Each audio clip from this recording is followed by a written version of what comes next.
Primeiramente, boa noite a todos. Boa noite. Meu nome é Kleber. Né? Nós somos aqui meu filho aqui, nós somos de Pinhal. E a gente trabalha com espiritualidade. Nós não trabalhamos, nem focamos, nem insistimos em parte de religião. Nós trabalhamos e abordamos de uma forma mais abrangente temas espirituais de verdade, mais relacionados com vida do que propriamente com religião. Né? Então aqui a nossa palestra, hoje que foi pensada para ser um começo. Né? A primeira de algumas. Né? Despertar espiritual, gratidão, consciência e futuro. Vivemos tempos desafiadores, mas também de grandes oportunidades de crescimento interior. Hoje eu convido vocês todos, a refletir sobre o poder da espiritualidade como um estado de consciência.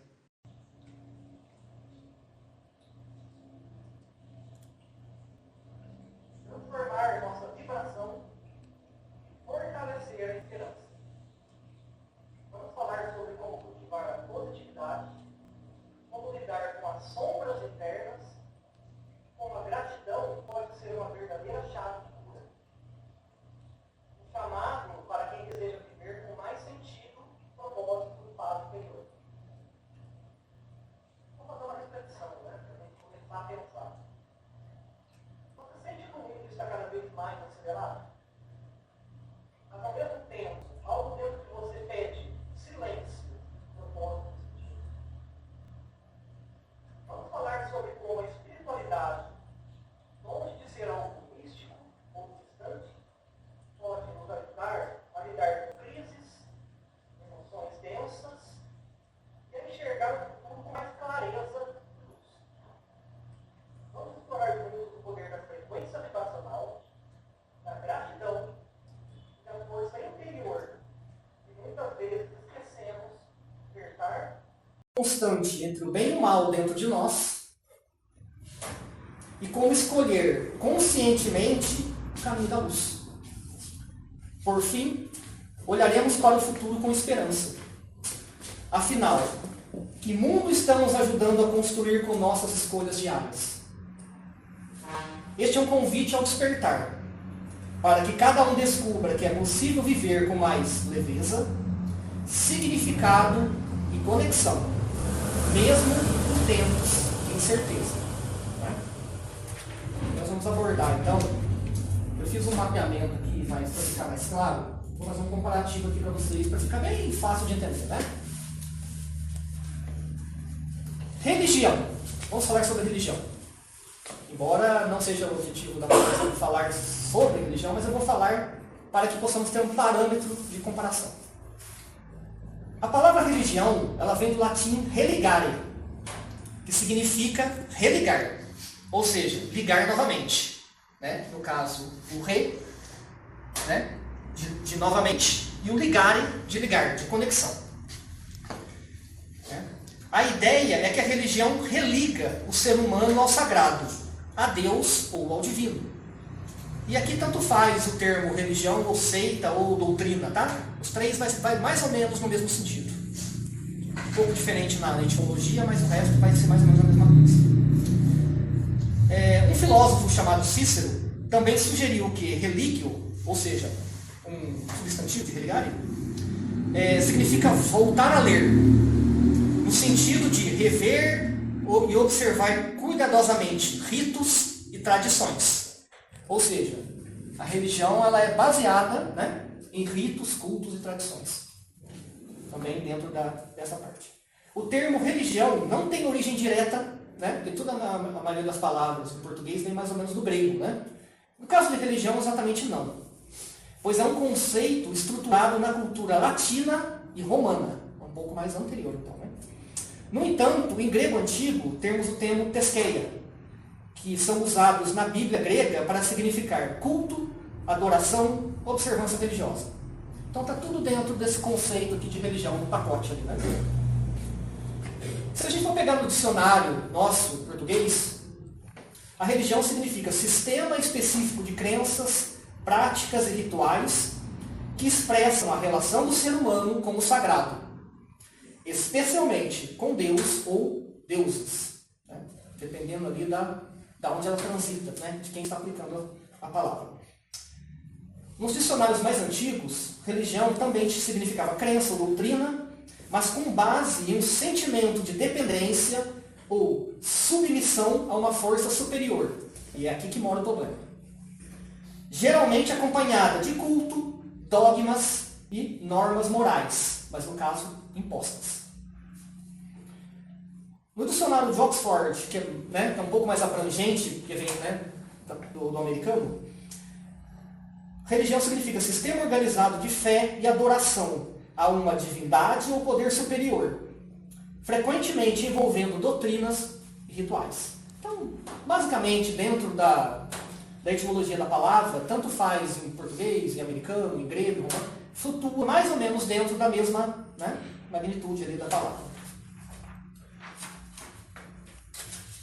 Isso para a religião, né? Então, do latim, significado essencial: religar o ser humano ao sagrado por meio de doutrinas, rituais e instituições. Cultos também, né? Associado a dogmas, culto, tradição. Né? Agora vamos falar sobre espiritualidade. Espiritualidade vem do latim spiritus. Significa sopro, respiração, alma e espírito. Espiritualitas, qualidade daquilo que é espiritual. Ou seja, é a junção das duas palavras, né? Que vai formar aí a essência da coisa. No grego, o correspondente de grego é pneuma, que significa sopro, fôlego, espírito. Frequentemente usado no Novo Testamento para se referir ao Espírito de Deus. Pneuma radion, que é Espírito Santo. Né? É o termo que eles usavam nessa parte. Espiritualidade, portanto, carrega o sentido de vida guiada pelo Espírito. O sopro vital que anima o ser, ligado à essência imaterial do ser humano. Nos dicionários também, para a gente ter uma comparação, espiritualidade, qualidade do que é espiritual, vida voltada para valores imateriais ou sagrados, estado de espírito elevado. Espiritualidade para a doutrina europeia. Conjunto de princípios ou práticas voltadas à experiência do espírito em oposição ao materialismo. Pode ou não estar ligada a uma religião formal. Esse ponto é muito importante.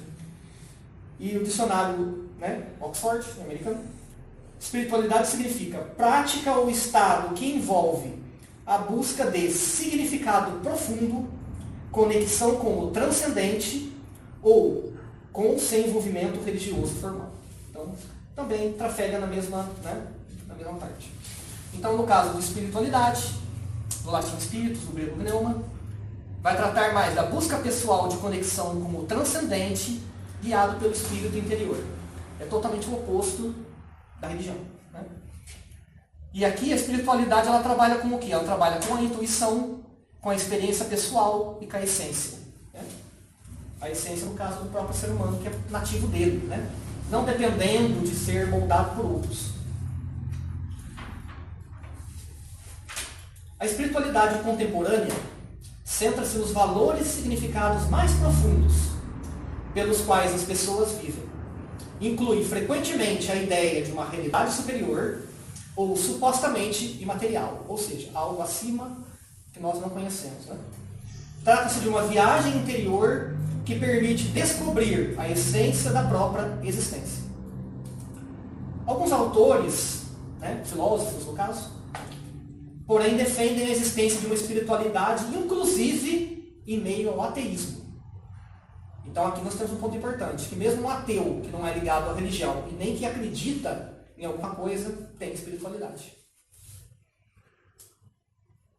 Aqui um deles, que é o André Conte Spovili, fala de uma espiritualidade sem Deus, no sentido de uma abertura para o ilimitado, um reconhecimento de sermos seres relativos, mas abertos para o absoluto.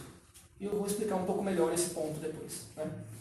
Seria o reconhecimento da dimensão misteriosa e ilimitada da existência, que não precisaria passar por alguma explicação religiosa, uma experiência que vai além do intelecto. Ou seja, embora trafeguem juntas, quase que de mão dadas, uma coisa não depende da outra. Vou fazer uma reflexão aqui agora para a gente poder entender isso aqui de uma forma mais absoluta, que aqui foi onde eu trabalhei mais para ficar nessa palestra de uma forma mais abrangente.